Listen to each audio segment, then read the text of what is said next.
So students, today I will be starting class 12 political science chapter number 2 सत्ता के समकालीन केंद्र। और आज की क्लास की वीडियो जो है वो हमारी वो पार्ट 2 है। क्वेश्चन सीरीज हमने लास्ट क्लास की वीडियो से स्टार्ट कर दी थी और मोस्ट इंपॉर्टेंट क्वेश्चन 1 to 10 तक हमने कवर भी कर लिया था। आज की क्वेश्चन सीरीज हम स्टार्ट करेंगे सेम ही चैप्टर की क्वेश्चन नंबर 11 से। सो स्टार्ट करते हैं अपने क्वेश्चन की सीरीज़ को। सो स्टूडेंट्स, हम स्टार्ट करते हैं अपने क्वेश्चन नंबर 11 से। तो बेसिकली एक लॉन्ग क्वेश्चन के थ्रू हम पूरा अपने चीन अर्थव्यवस्था का उत्थान कैसे हुआ और आज विश्व के अंदर वो किस स्थान पर है, ये सारे टॉपिक्स हम कवर कर लेंगे एक ही क्वेश्चन में। ठीक है, तो हमारा क्वेश्चन भी यही है बेसिकली, चीन का विकास कैसे हुआ और आज वो विश्व में किस स्थान पर लाई करता है। तो इसका आंसर यही है कि हमारे पास चीन का विकास कुछ इस तरीके से हुआ, यानी चीन का विकास जो था हमारा वो स्टेप बाय स्टेप हुआ नेताओं के ज़रिए, यानी कि जिस जिसका शासन आता गया वो उसमें चेंजेस करता गया। उन चेंजेस के थ्रू हमारे कई सारे जो इकोनॉमिक में डेवलपमेंट हुई, जितने भी चेंजेस आए उससे हमारा ग्रो हुआ, यानी अर्थव्यवस्था का उससे उत्थान हुआ। ठीक है, तो सबसे पहले कौन आए थे? सबसे पहले आए 1949 के अंदर माओ। तो माओ के नेतृत्व में समाजवादी व्यवस्था की स्थापना की गई, यानी साम्यवादी व्यवस्था की। अब मैंने आपको बताया था कम्युनिस्ट सिस्टम होता है, यानी कि जितनी भी चीज़ें होंगी वो सब सरकार की होंगी, इसमें प्राइवेटाइजेशन का कोई मतलब नहीं होता। सब चीज़ क्या होती है, सब सरकार के अंडर में होती है और सरकार इसके बदले क्या देती है? अपने नागरिकों को जीवन स्तर की सुविधा दे देती है और भी शारीरिक तौर पे, स्वास्थ्य तौर पे, शिक्षा तौर पे सभी चीज़ें मुहैया करवा देती है। ठीक है, परंतु जब माओ का शासन चल रहा था तो उन्होंने अपनी अर्थव्यवस्था पर पूरी तरीके से रोक लगा रखी थी, यानी कि ना ही हम किसी दूसरे देश के अंदर व्यापार कर सकते हैं, ना ही अपने गुड्स बेच सकते हैं और साथ ही ना ही कोई दूसरे देश का पर्सन हमारे देश के अंदर व्यापार कर सकता है और ना ही अपने गुड्स बेच सकता है। तो प्रॉपर वे में क्या था, अर्थव्यवस्था पर रोक लगा रखी थी। जो भी उद्योग होता था वह अपने देश के अंदर ही होना था, यानी कि अगर हमें कुछ खाना है तो अपने देश के अंदर ही उगाना पड़ेगा तभी हम खाएंगे। अगर हमें बाइक चलानी तो वो हमारे देश के अंदर ही बननी चाहिए, हम बाहर से इंपोर्ट नहीं कर सकते। तो ये सिस्टम चल रहा था। फिर क्या हुआ, बड़ा क्षेत्रफल होने के कारण यहाँ पर कृषि काफ़ी की जाती थी, परंतु जनसंख्या बड़ी होने के कारण वहाँ वह देश के अंदर ही समाप्त हो जाती थी, यानी काफ़ी बड़ा क्षेत्रफल था तो कृषि काफ़ी की जाती थी यहाँ पे। तो कृषि काफ़ी होने के लिए भी अगर हमारे पास कोई कृषि बचे, यानी फॉर एग्जांपल मुझे 10 किलो अनाज की ज़रूरत थी, मेरा 3 किलो अनाज में काम हो गया, तो बाकी का जो बचा हुआ अनाज है उससे तो मैं कुछ ठिकाने लगाने सोचूंगा ना। तो बेसिकली इनके पास कोई मटेरियल ही नहीं बचता था जिससे बिजनेस कर पाएँ। तो बड़ा क्षेत्रफल तो था, बट बड़ा क्षेत्रफल होने के कारण इनके साथ बड़ी जनसंख्या भी थी। तो जो भी चीज़ उगती थी देश के अंदर वो सब जनसंख्या के लिए पर्याप्त थी, यानी कि वो उनकी नीड को ही फुलफिल कर पाती थी। ठीक है, अर्थात माओ के शासन में यानी 1949 से 1970 तक पूरी तरीके से अर्थव्यवस्था पर रोक लगी हुई थी। अभी हमारा यहाँ से चीन का अर्थव्यवस्था का क्या हुआ, उत्थान नहीं हुआ, अभी यहाँ पे रोक लगी हुई है। अब इनके बाद एक नेक्स्ट नेता आए हमारे, उनके बारे में आगे का आंसर हमारा ये है। फर्स्ट आता है 1970 में नए प्रधानमंत्री बने माओ की मृत्यु के बाद। ठीक है, यानी 1970 के अंदर प्रधानमंत्री नए बन गए। पहले कौन थे? माओ थे। फिर उनकी मृत्यु हो गई, मृत्यु के बाद नए प्रधानमंत्री बने। नए प्रधानमंत्री का नाम क्या था? उनका नाम था चाउ एन लाई। ठीक है, उनका भी उन्हीं जैसा नाम था थोड़ा थोड़ा। तो उनका नए प्रधानमंत्री का नाम था चाउ एन लाई। इन्होंने एकांतवास को समाप्त किया, यानी कि अब जो ग्रोथ का स्टेप्स है ना वो यहाँ से बढ़ेंगे हमारे। सबसे पहला स्टेप इन्होंने उठाया था कि एकांतवास को समाप्त किया। इन्होंने सोचा कि भाई अगर हम इसी तरीके से बंधे रहेंगे, हमारी अर्थव्यवस्था बंधी रहेगी तो हम कभी भी ज़िंदगी में ग्रो नहीं कर पाएंगे, हमें और देशों से इंपोर्ट एक्सपोर्ट करना चाहिए। तो इन्होंने एकांतवास को समाप्त किया कि अब हमारे देश के अंदर कोई भी इंपोर्ट कर सकता है, ठीक है, अपने गुड्स को बेच सकता है। तो इन्होंने सबसे पहला जो संबंध जोड़ा वो जोड़ा था अमेरिका के साथ। ठीक है, अमेरिका के साथ उन्होंने सबसे पहला संबंध जोड़ा और उसके साथ निर्यात करना शुरू किया। देन चाउ एन लाई ने इन बातों पर खास ध्यान दिया, यानी जब वे प्रधानमंत्री बने तो उन्होंने अपने देश के अंदर जो अर्थव्यवस्था थी उनमें से कुछ ये चुनिंदा बातें थीं जो कि 4 हैं, उन पे ज़्यादा ध्यान दिया था। क्यों? अब बात करते हैं, पहले उससे पहले देखते हैं क्या क्या बातें थी। फर्स्ट ऑफ ऑल आता है हमारे पास एग्रीकल्चर। ठीक है, यानी कृषि, उद्योग, सेना और विज्ञान और प्रौद्योगिकी, इन सब बातों पर ध्यान दिया। क्योंकि इन्होंने इन बातों पर ध्यान इसलिए दिया, चीनी अर्थव्यवस्था बढ़ तो रही थी 6% की दर से, यानी 6% की दर से हर साल चीनी अर्थव्यवस्था ग्रो कर रही थी, बट 3% के दर से जो है वो जनसंख्या भी बढ़ रही थी। जब जनसंख्या बढ़ रही है हमारी इतनी और ग्रोथ हो रही है हमारी इतनी, तो बेसिकली जो बीच का गैप है ना ग्रोथ का, वो काफ़ी कम बच रहा था। यानी कि अर्थव्यवस्था ग्रो तो कर रही थी परंतु जनसंख्या की वजह से वो ज़्यादा बड़े लेवल पे ग्रोथ नहीं कर पा रही थी, 3% ही बच रहा है बीच में। तो इसीलिए एकांतवास को उन्होंने समाप्त तो कर दिया, अच्छी बात है, बट उनके शासन में भी चीनी अर्थव्यवस्था और ज़्यादा ग्रो नहीं कर पा रही थी। तो इनके बाद एक नए प्रधानमंत्री आए, उनके बारे में पढ़ते हैं अब हमारे पास उससे आगे का आंसर ये है। अब 1978 में एक नए प्रधानमंत्री बने देंग शियोपेंग। इनका नाम था क्या? देंग शियोपेंग। ठीक है, ये नए प्रधानमंत्री बने और इन्होंने खुले द्वार की नीति को अपनाया, यानी कि यहाँ से जो हमारा प्रॉपर डेवलपमेंट हुआ वो इन्हीं के शासन से हुआ। क्यों? क्योंकि उन्होंने इनसे पहले वाले जो नेता थे हमारे चाउ एन लाई, उन्होंने भी काफ़ी सब चीज़ों पे ध्यान दिया, परंतु खुले द्वार की नीति को नहीं अपनाया, यानी कि कम्युनिस्ट सिस्टम भी चल रहा था, यानी साम्यवादी व्यवस्था ही चलती आ रही थी, परंतु इन्होंने खुले द्वार की नीति को अपनाया और धीरे धीरे करके सभी चीज़ों का निजीकरण करना शुरू कर दिया। जिसमें सबसे पहले उन्होंने किया 1982 में कृषि का निजीकरण और 1988 में उद्योगों का निजीकरण। क्यों? यानी कि जब पहले सभी चीज़ें सरकार के हाथ में थी तो कृषि करने वाला पर्सन यही सोचेगा भाई ये सब जो मैं उगा रहा हूँ वो तो सरकार का ही है, मुझे तो सिर्फ अपने खाने के लिए मिलना है, तो वो उतनी मेहनत से काम नहीं करेगा। तो बेसिकली जब हमारा खुद का काम होता है तो हम खुद अपनी पूरी एफिशिएंसी दिखाते हैं। जहाँ पे 8 घंटे का काम होगा तो वहाँ 10 घंटे देने की कोशिश करेंगे हम। तो इसीलिए उन्होंने निजीकरण करना शुरू किया कि भाई जब चीज़ें लोग बागों के हाथों में जाएंगी तो उन्हें लगेगा भाई ये काम तो मेरा ही है, जब मैं इसमें ज़्यादा मेहनत करूँगा तो उससे अल्टीमेटली फ़ायदा तो मुझे ही होगा। तो इसलिए उन्होंने निजीकरण शुरू करना किया। सबसे पहले किया उन्होंने कृषि का, यानी कि जब किसान कृषि का निजीकरण सुनेंगे, यानी ज़मीन अब उनकी अपनी हो गई, तो वो उसमें ज़्यादा से ज़्यादा अनाज उगाएंगे, जिससे अल्टीमेटली देश को फ़ायदा होगा। जितना भी अनाज उगा लेंगे किसान अपने घर पे थोड़ी रखेगा। तो बेसिकली इसी के जैसा उन्होंने करा उद्योगों का निजीकरण, बिजनेस ट्रांजेक्शन का निजीकरण कर दिया, फैक्ट्रीज़ का, एंटरप्राइजेस का। और इसी के साथ कुछ समय बाद उन्होंने अपने देश के अंदर SEZ जोन को भी उपलब्ध करवा दिया, यानी कि स्पेशल इकोनॉमिक जोन। अब ये क्या होता है सर?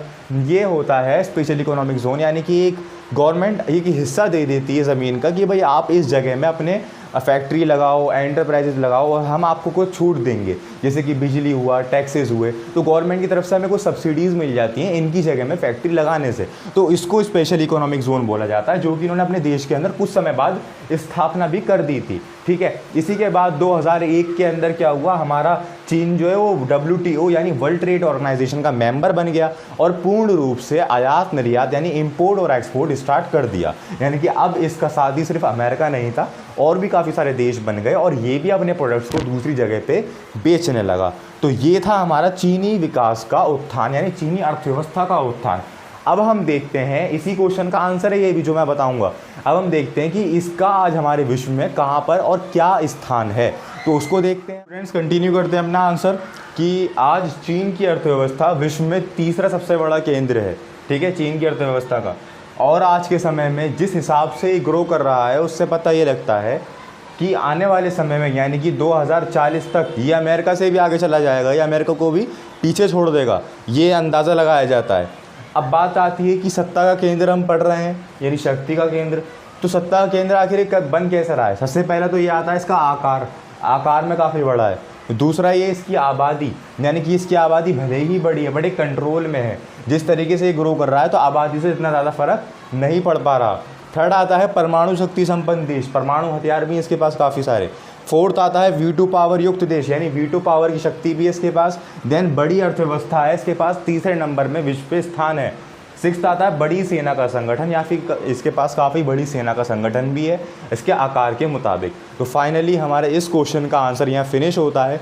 आई होप आपकी सभी चीज़ें क्लियर हुई होंगी। काफ़ी बड़ा आंसर है इसका और काफ़ी इंपॉर्टेंट भी है, क्योंकि इसके अंदर हमारा चीन का ओवरऑल सभी जो टॉपिक थे वो कवर हो चुके हैं। ठीक है, अब हम एक दो और इम्पॉर्टेंट क्वेश्चंस देखते हैं अपने इस चैप्टर से। नेक्स्ट और इम्पॉर्टेंट क्वेश्चन हमारे पास आता है ये, चीन के साथ भारत के संबंध कैसे हैं, यानी कि जो हमारा चीन है उससे हमारे भारत के संबंध कैसे हैं। तो ये तो अभी तो आप फिलहाल जानते हो खराब ही है, बट पहले कैसे थे?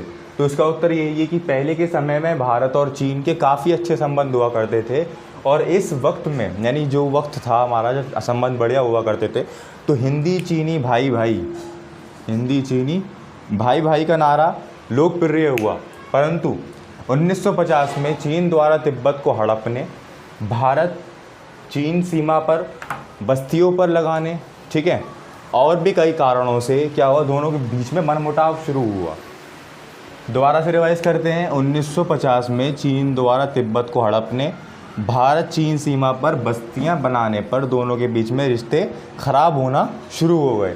फिर और साथ ही भारत और चीन दोनों देश अरुणाचल प्रदेश के कुछ हिस्सों पर कब्जे को लेकर तथा लद्दाख के अक्साई चीन के इलाकों को लेकर प्रतिस्पर्धा के दावों पर 1962 में युद्ध हो गया। यानी कि अरुणाचल प्रदेश और लद्दाख इन दोनों में ये झड़प रही हमारे देश में और चीन में कि ये हिस्सा मेरा है और वो कहता था ये हिस्सा हमारा है। तो बेसिकली इन दोनों के प्रतिस्पर्धा को लेकर दोनों के बीच में युद्ध हो उठा 1962 में। 1962 में जो युद्ध हुआ उसके अंदर भारत को जो है वो पराजय का सामना करना पड़ा, हार का सामना करना पड़ा। और इसके बाद 1962 के बाद भारत और चीन के संबंध और भी ज़्यादा ख़राब हो गए। ठीक है, और अपना आंसर कंटिन्यू करते हैं अपने आंसर को।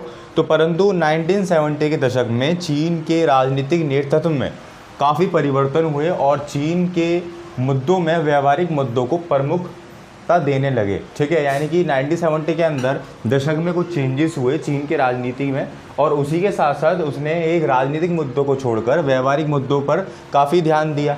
ठीक है, इसलिए भारत के साथ अपने रिश्तों को और विवादास्पद को छोड़ने के लिए तैयार भी हुआ कौन? चीन।